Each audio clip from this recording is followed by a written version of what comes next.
Do you want to play as the Fellowship of the Ring and manage to take the ring and burn it in the lava of Mount Doom? Or do you want to play as one of the good guys and control the whole of Middle-earth? Well, that's what you can do in the Lord of the Rings Duel for Middle-earth, as there's multiple victory conditions between Sauron and the Fellowship. Let's go over roughly how you play so you get a vibe for it, and then I'll give you some pros and cons, and obviously I will be referencing what the game is loosely based on, which is 7 Wonders Duel. This is sort of a retheming and also reworking to get it Lord of the Rings. Just so you're aware, the game was provided to me by Asmodee for the review. Much like its predecessor, the Lord of the Rings Duel for Middle-earth, which is a really long name, is a drafting game. You are going to be on a turn, mostly drafting cards from a market that might unveil other cards that your opponent can then choose. You're going to be doing it to advance towards 3 different victory conditions, and unlike other 7 Wonders games, which this is based upon, there are no points. There is not a points victory. You are pretty much always going to be trying to win via one of the 3 methods, with there being a tiebreaker based on the control of Middle-earth. So in this, you are going to be drafting skills, which are basically your resources that are going to be paying costs for other cards. Some cards will be free to you, others will come with costs. Maybe this needs 2 wisdom. Well, I don't have any wisdom. Well, I could spend 2 gold instead to buy that card. Some also have chaining things on them. Oh, you drafted this card last round? Well, that gives you this special symbol. In this round, that card is free to you, even if you don't have the resources that would otherwise build it. The blue cards, well, they a lot of the time show you Gollum, and they are going to be advancing you along the ring track. 1, 2, or even 3 spaces in the final round. The quest for the ring track, as the name suggests, is a track that looks at your quest for delivering the ring to Mount Doom, or catching up with Frodo and Sam as the sort of Nazgul rider and claiming the ring for Sauron. The green cards, the science in the original, are going to give you your allegiances. So you want to buddy up with the humans, the dwarves, the elves and the hobbits. They're going to appear in the first 2 rounds. The wizards and the ents, they're going to appear in the last round. And by gaining their allegiances, if you gain 1 for all, you win the game. Now, this is also a twist, like science in 7 Wonders Duel. If you collect 2 of the same race, so you get 2 elf cards, you take some tokens from a special elf pile, and that gives you a special bonus. Each of those bonuses being unique to that race. Maybe it's taking another turn, maybe it's having one of those skills, the resources, just available to you. Any of them available to you on one turn, you can pick which one you want. Maybe it's even the elusive Eagles race, which is an additional race that you can only get from one of those tokens. And that's going to help you get to 6 a little bit easier than just having the normal 6 cards. Technically, you have a bonus secret 7th one in there. Military is back for the red cards. It's not just a push and pull though. It's not just going up and down a track. You are actually controlling parts of Middle-earth.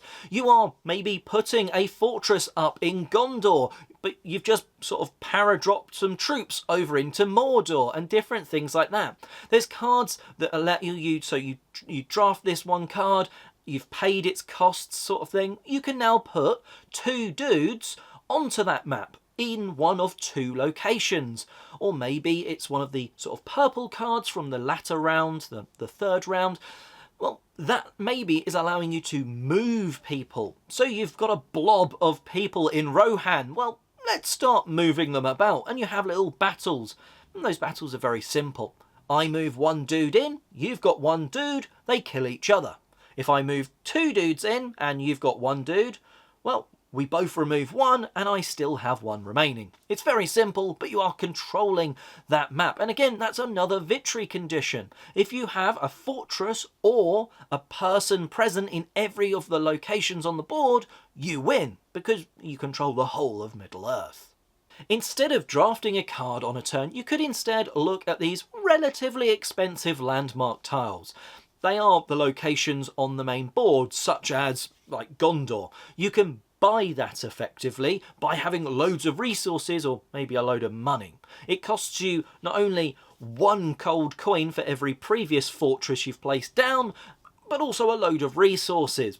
While they are expensive, they are going to be strong. This is how you put fortresses down, helping you towards that sort of military victory sort of thing of controlling the whole of Middle-earth. Because you don't need a person, one of your troops, in that location. So if you've built, say, a fortress in Rohan, you control it, even if your opponent has people there as well. They give other abilities as well, though. Maybe it's putting people down onto the map where that fortress is. Maybe taking your opponent's troops out. Or maybe once you've done that, allowing you to then move out from there to other locations, having those little battles.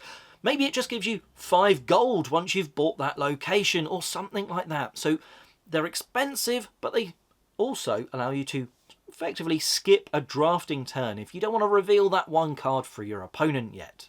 And that is how the game works. You are going to be mostly drafting cards, trying to advance along that quest of the ring track, trying either to catch up Sam and Frodo or get Sam and Frodo to Mount Doom. You're trying to do that or conquer the whole of Middle-earth, or gain the allegiance of 6 of the 7, if you include the Eagles special tile, races that are in the game. You do one of those 3 things, you instantly win. Occasionally you'll see it go to a tiebreaker, and that is whoever has the most control over Middle-earth. And if it's still a tie at that point, you share the victory. Or share the loss. Your choice. Let's jump into the review now, and we can't go very far really into this without talking just straight away about the name on the box. It's The Lord of the Rings. And what does that really mean? Is it just The Lord of the Rings 7 Wonders? No, it's not. Gone are the wonders. Gone are points. And in come 3 very distinct and Lord of the Rings feeling objectives. Yes, it's just moving along a track, but you are getting the ring. You know, you're doing that journey, getting the ring to Mount Doom. That feels like part of the Lord of the Rings. That is one of the big things that goes on, obviously, throughout the books and the films. That's what's happening. That is the whole reason for it, that journey. I love that that's there. Then you've got the military, which has been expanded. It's no longer just that push and pull. You have sort of the map that you're looking at, and at times you're like, oh, they've only got maybe 2 locations left, and they can buy one of those. They can get one of those from those landmark tiles and plop down a fortress. Okay, I need to start drafting some cards strategically to plop down some dudes and have a little battle, or maybe move them around. And that feels a little more involved than just that push and pull, but it's also a really streamlined thing of, right, you move someone in, you both remove a piece. You move another person in, you both remove a piece. You move a third person in, they've got no one left, you now control that area. So yeah, it's a little bit more than just the military in 7 Wonders Duel, but it still feels really simplified. Then you've got the final thing, which is science of old. That's not really changed at all, but it still makes sense. You are, instead of claiming these scientific symbols for your civilization and advancing them that way, you are gaining the allegiances of the 6 different races.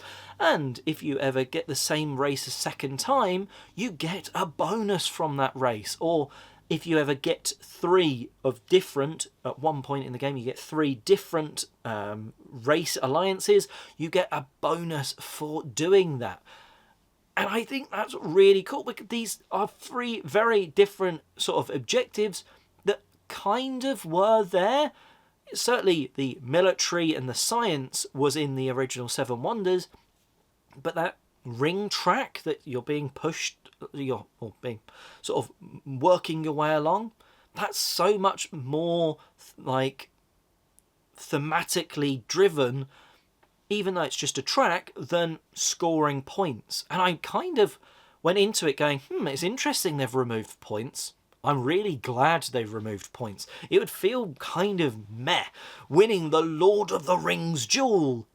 because I got 48 points and you got 46. No, it's because I have control of Middle-earth. I have the allegiances of all the races, although it's questionable Sauron getting the allegiances of, like, the hobbits. That feels weird a little bit. I have done my quest. I have captured the ring, or I have let it slip through our grasp, and the Fellowship have burnt it in the lava of Mount Doom, not just random lava. I think that just works so much better than a points victory. So I'm really glad they did that. It feels great. The second thing we've got to talk about, and again I'll lift the box art up, is the artwork. Damn, this game looks good. Like, every card has a lovely amount of space for the artwork on it. And you can't help yourself. A lot of games have nice artwork, and unless it really does something to make you look at it, by the time you're actually playing, you're like, yeah, I'm playing this card for this resource, or this card. I actually found myself on numerous occasions just looking at the artwork on these cards. It's not in a distracting way, although maybe it did distract me from my perfect strategy of looking at what I could be drafting next, that sort of stuff. But it catches your eye, it really does. It's a really bright and vivid sort of representation of the Lord of the Rings, characters, environment, like places, like on those landmark tiles. This is like Helm's Deep sort of brought to life in that artwork. I really like that. I think the artwork is absolutely fantastic. And that starts off some really good production quality. Like the cards, they're nice and thick, sort of decent thickness cards. Certainly don't have an issue with them there. Yes, they're the small ones, as to be expected. A little fiddly sometimes when shuffling, but not much of a problem there. Obvious card backs, so you know if they're from round 1, 2 or 3. That track for the Quest of the Ring. Perspex, so it like overlays, meaning you have this lovely artwork from beneath shining through, and then as you're moving Sam and Frodo, you have the Nazgul rider moving with them and then slowly chasing them down, which is layers of like this, like, well, see-through plastic. So you're seeing the artwork below and seeing these characters move along it. I think in your first play, your first couple of rounds, you might be tripped up by that sort of see-throughness of going like, oh, does the Sauron player get this bonus when I've moved? Because they move with. You could never reduce the you only ever reduce the amount that the Sauron player is away from the Fellowship player on that track, so they sort of slide with when the Fellowship move along it. And it was a bit confusing maybe the first time you look at it, because there's bonuses for Sam and Frodo and there's bonuses for the Nazgul rider, but the Nazgul track covers up the benefits that Sam and Frodo would be getting and have their own ones on it. And I think some people were like, well, when I've played it the first time they've played, they're like, oh, so that benefit's there. When does this? And it's like, that player will never get that benefit because their track is completely separate. And I think because it's see-through, people guess that you'd be seeing the benefits of that track through when you're not. But I at the same time, I wouldn't want to give up that see-throughness because it makes the game look really shiny, even if it makes it slightly less intuitive for that very first time play. So how does the drafting really sort of feel? Well, two-player drafting does feel a little odd if it's not done well. But in this game, as with 7 Wonders Duel, it's done really well. You have like this market of cards available to you. And when you take one, often you are unveiling something underneath. And hopefully you'll time it right that you take a card and it doesn't reveal any new cards. So your opponent does. And sometimes those cards are face up and you know what you're going to be unveiling. And it's like, oh, if I take this card, they'd then be able to get like a double movement on the ring track. So I can't take that card even though it's really good for me because my opponent will actually get a really good card underneath. Oh, that's an annoying choice. Other times, some of those cards are face down. So you're like, okay, I have no idea what I'm going to be unveiling for my opponent. Now, each round, the shape of that sort of market of how the cards are laid out changes from round 1, 2 and 3. They're slightly different. I believe they're identical to the Seven Wonders Duel layouts. So it just means that each round it feels slightly different. Like at the start of round 1, you have the choice between 6 cards. At the start of round 2, though, only 2 are available. So by choosing 1, you're instantly going to be opening up still a choice of 2 to your opponent. Whereas in round 1, you take a card, your opponent still has a choice between 5 others. So it's quite interesting how the different rounds feel as a result of like the shape of those markets and how the cards are drafted. Like, it really impacts your choices. Like I said, oh, I don't want to take that card because this will reveal that for you, and different things like that, or that card's brilliant for you.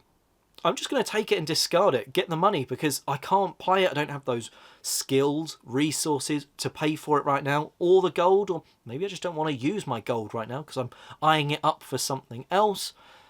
And when to take a landmark tile, because that skips effectively your turn of drafting a card. Well, I don't want to take either of those 2 cards at the moment that are available in the market, but I can afford that landmark tile. I'm going to do it. I get this cool turn, this ability that's triggering a fortress on that board. Now you have to take one of those 2 cards unless you can buy a landmark tile. Even if you discard it, maybe it's flipping over and unveiling some good cards that I might want to draft instead. That sort of goodness, it's a very cool drafting experience where you're constantly thinking, what do I want?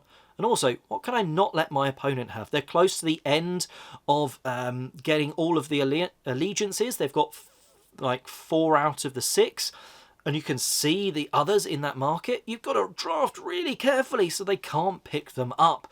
At least not unless you can maybe claim that card and drop the ring into Mount Doom first. So who is this actually aimed at? Well, Seven Wonders Duel fans, I think you'd definitely like this one. It's a really cool twist with great artwork, good production quality.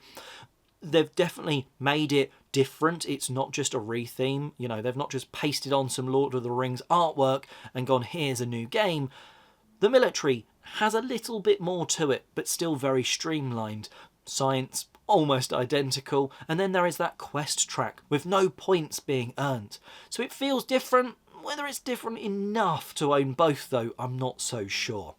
For Lord of the Rings fans, though, what a fantastic game where, like I say, no points because they've gone in that sort of thing of, let's go thematically. You've got these 3 different things that you need to do, and if you can do one of them first, you win. I really like that. I think it's a fantastic game. I'm going to be keeping this one in the collection over Seven Wonders Duel personally.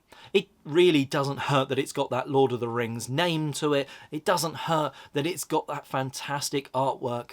And well, there you have it. Hopefully this review will have helped you know if it's the sort of game for you, if you should be adding it to your collection. Let me know in the comment section below if you've had a chance to play the Lord of the Rings Duel for Middle-earth.